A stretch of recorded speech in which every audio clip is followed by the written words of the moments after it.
Shea, let's jump in. Louisiana, always a big piece of the LSU recruiting puzzle. A 2024 cycle that right now is still emerging, still finding its footing, I think, of guys that are LSU type of players. We know some familiar names already, but we both wanted to go ahead and break down our must-gets in Louisiana. This isn't a slight towards guys that didn't make the cut. We limited ourselves across the board here to one player on offense and one player on defense each. And I'm going to go ahead and lead off here, Shea. Acadiana defensive lineman Dominic McKinley is my must-get for LSU in Louisiana. When it comes to defensive linemen in Louisiana, LSU has done a pretty good job of keeping them in state. You think about Mason Smith being that big, dynamic defensive tackle. You look at Jaquelin Roy being such a critical piece to the puzzle for LSU. This is kind of that guy who I feel like is next up. There are a group of defensive linemen who are notable, but Dominic McKinley is the big one that's on the rise. 6'5", around 270 pounds, has been exploding on the recruiting trail as of late. LSU, one of the latest schools to offer, joining Alabama, Georgia, Texas A&M, schools from across the country here. And when you flip on the tape for him, his first play is an interception return for a touchdown, which you don't see many defensive linemen jumping out on tape doing that. And he comes from a program that's, produced plenty of talent. LaTerrence Welch was out of Acadiana. When you look at LSU trying to continue to stake that claim in that region of the state, what better way to do it than grabbing a defensive lineman in a year where you've got to have defensive tackles and getting the one that everyone right now seems to want. If they could get Dominic McKinley, that would make a huge statement. Their goal now is to get him on campus here as junior days get fired up in the spring practice, get him on campus. Hopefully he camps and gets to see what Jamar Cain is all about. But Frank Wilson, Brian Kelly went by Acadiana right at the end of January to offer Dominic McKinley. And for me, that's where I start, is certainly in the trenches, and Dominic McKinley seems to be the one that jumps out to me.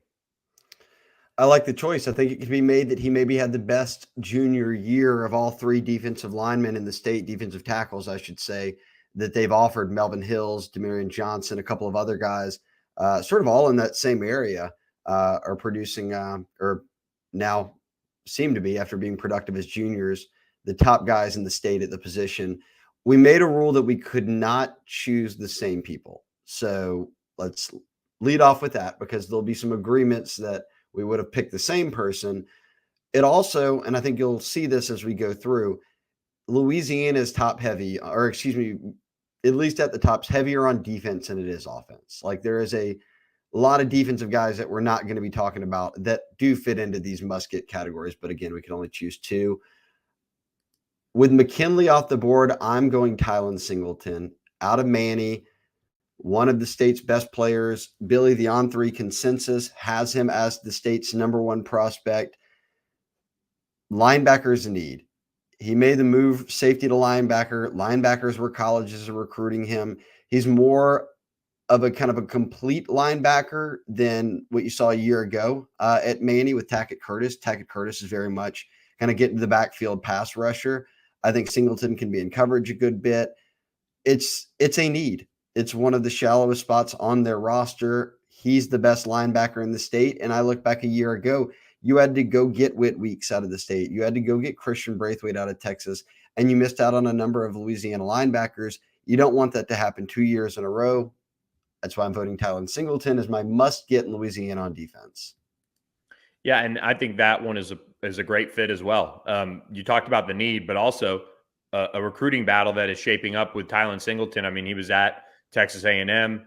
TCU is recruiting him very hard. Had him on campus, I believe, the same weekend as LSU Alabama. He went and checked out whoever TCU was playing. So he's certainly highly sought after, which is always a good sign. That's what you want all your commits to be, and targets for that matter. I think, with the departure of Jess Curtis, a lot of people who follow recruiting know some of the drama associated with that, that is kind of boiled up over the past few years. Now he's, out the door at Manny. Tylen Singleton could very well be that player that kind of starts that pipeline of players that head to LSU.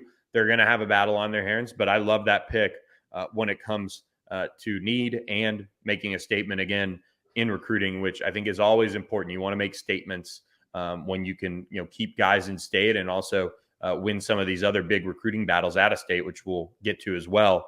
We flip over to the offensive side of the ball, and I think when you look at this state right now, they have Kyrie Lee committed on the offensive line, but outside of that, there aren't many surefire type of players that you can sit there and say, well, LSU has to have him. There's not a Jamar Chase right now.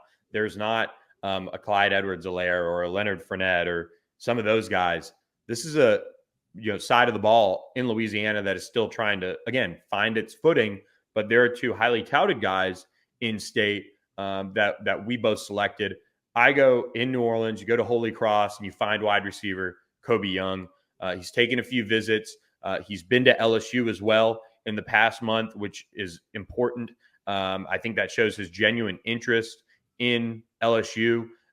We just saw Jawan Johnson go to Colorado, and he wasn't on LSU's campus in January. Kobe Young was one of those players that was on campus. He was also at Tennessee. He has other programs after him like Tulane, Mississippi State.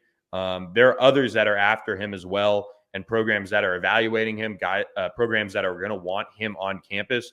Right now, he sits in the On3 consensus as a 3-star prospect. On3 is fairly high on him, just on the cusp of reaching 4-star status. So we could see him move up as the rankings unfold and we get to see him in camp and get to see more of him. But wide receiver, it always seems like a good idea to take at least one Louisiana receiver every year. This is a state that it's worked out for LSU when they've done that. And right now, I would say Kobe Young. I do think this is a position that we could see some guys emerge in the state as far as making some noise with maybe a camp offer or just going through the evaluation process. But for me, it's Kobe Young, and I think he's trending to LSU as well for that matter. I'm with you. And look, you'd have to think back, and hopefully Jaylen Brown and Kyle Parker can snap this streak. But the last out-of-state receivers that made real impacts at LSU were Terrence Tolliver and Brandon LaFell, and those guys are more than a decade removed from campus. That's just how good Louisiana wide receivers are. I say it all the time, even in the down years, Billy, of quote-unquote down years at receiver, it was DJ Chark, it was Russell Gage. Those guys start for NFL teams. So Louisiana will give you receivers every cycle. There'll be others beyond Kobe Young that pop up. I'm certain of that. But Kobe Young, no doubt at this point. Look, Bama was all over him in the open contact period, went and saw him at Holy Cross or went to Holy Cross. So they will be recruiting against a lot of the who's who in that one. Mine's pretty straightforward. I'll go Trey-Dez Green. And coming out of East Feliciana at 6'5.5", probably, more than 220. He's a great basketball player. He is finding his way as a football player. He's chosen to go the tight end route, still very raw, but he is one of the state's top prospects in 2 sports. And I think for that reason, if I'm looking at offense, they just signed a great tight end class, 3 guys who all do a little bit different things. You can bring a guy like Trey-Dez Green in. He's a pass catcher for you. He's a total mismatch guy with his size. And just because there's not a ton of other skilled players on offense that I'm really looking at, and they've already got an O-lineman in the boat, they haven't offered any more O-linemen yet, I'll stick with their offer sheet, and I'll pick the only other guy on offense that's been offered, Trey-Dez Green. Yeah, and that one makes a ton of sense, and he's a 2-sport guy, and one that is still developing as a football player. He's a basketball player as well. He's been on campus for some LSU basketball games too. Matt McMahon and his staff are recruiting him. But just talking with some sources, I think he ends up picking football in this sense. But there's a basketball aspect that could make this very interesting. Houston's a school that, for example, is recruiting him in both. I'm pretty sure, and from what I've talked to some sources on the Houston side of things, actually, and that's something to watch. But do you think his long-term future is likely to be in football? And if we would have recorded this podcast in maybe a couple weeks, we might have somebody else on the offensive side of the ball, evaluating somebody like a Kavion Broussard out of Zachary, who could be, fitting into that that mold in Louisiana on offense as far as a must land.